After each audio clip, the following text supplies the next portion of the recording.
Okay, let's keep doing developing our procedures. Open Visual Basic again, and with our new order form like that. And inside this quantity text box, the first thing we want to make sure is it's only accepting numbers, right? So whenever we type something which is not a number by accidentally or whatever the reason is, then we shouldn't accept it, right? So double click in there, then it's giving us this quantity change. Okay, then inside this 3-line code is enough to make sure whenever we typed in non-numeric entries in there, it only returns empty. Okay, it doesn't show anything in there. Okay, that's good. Okay, so it's clear that we are going to have the only numeric entries inside the forms, right? Well, let me go back. Then the next one is when you click OK button, it's not only showing that too, but we want to also put the cost, right, in certain place in here. So like that not the cost, sorry, the quantity, right? Whenever we typed in that quantity text box, it should appear on here, right there. So we need to go look at the OK button click, right? So do you have okay, maybe not in here, not in there. It should be in here, so let me just find it. Okay, I think it's here. So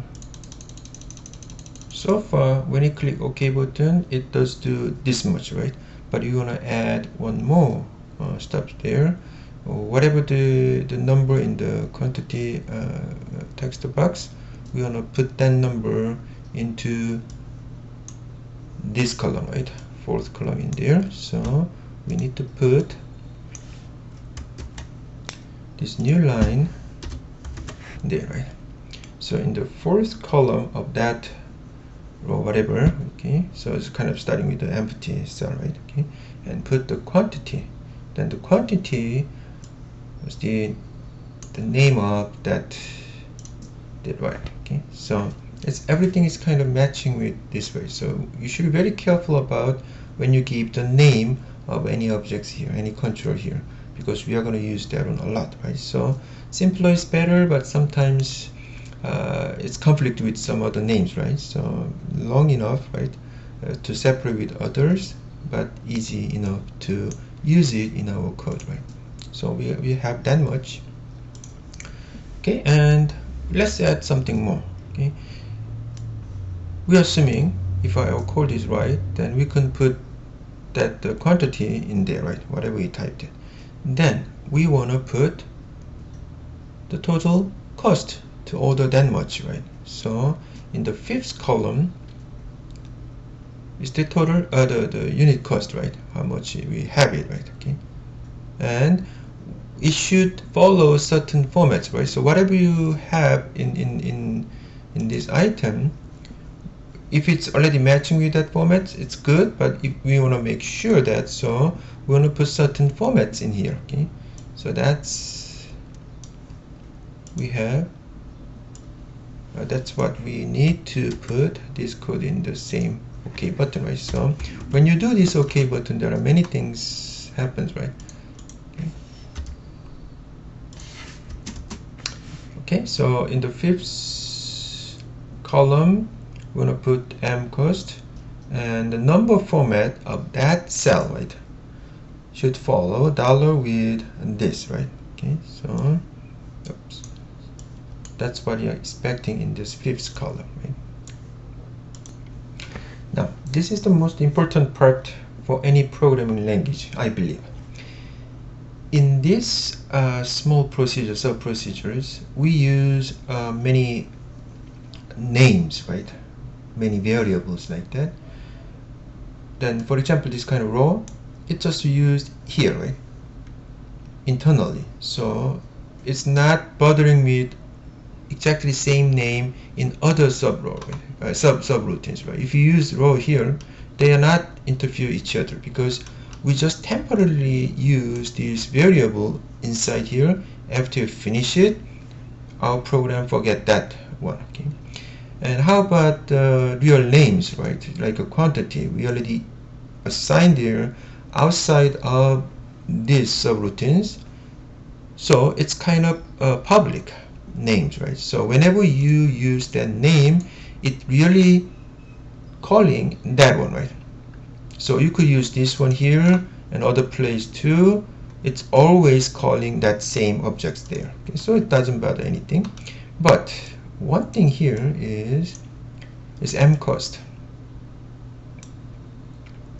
and that is already pre-existing, and it's not using here, but it also used here, right?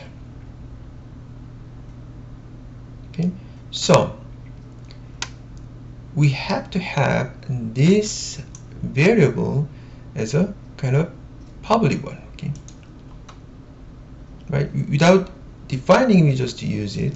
So we have to make sure it's working on any sub procedures with the same meanings, right?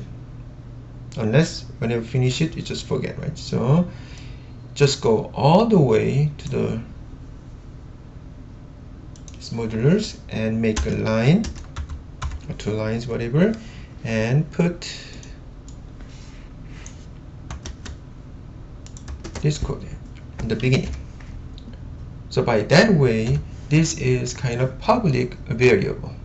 So you could use this one inside any of these sub procedures with the same meanings on it. Okay, so that is the most kind of difficult part in programming. Okay, we just forget many times for that, and we always get error signs because of it.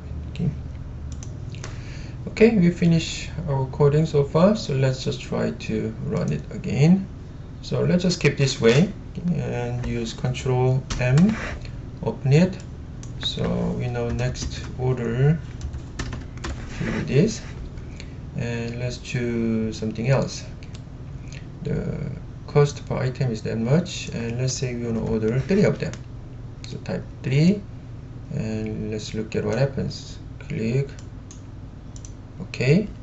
Then can you see that it accepts the order number and the name of the item and how many we want to order and what is the cost per each of them. Okay, so good, but still there is something missing, right? Especially like then what is the total price for that, right? Okay, so next time we're gonna do that part.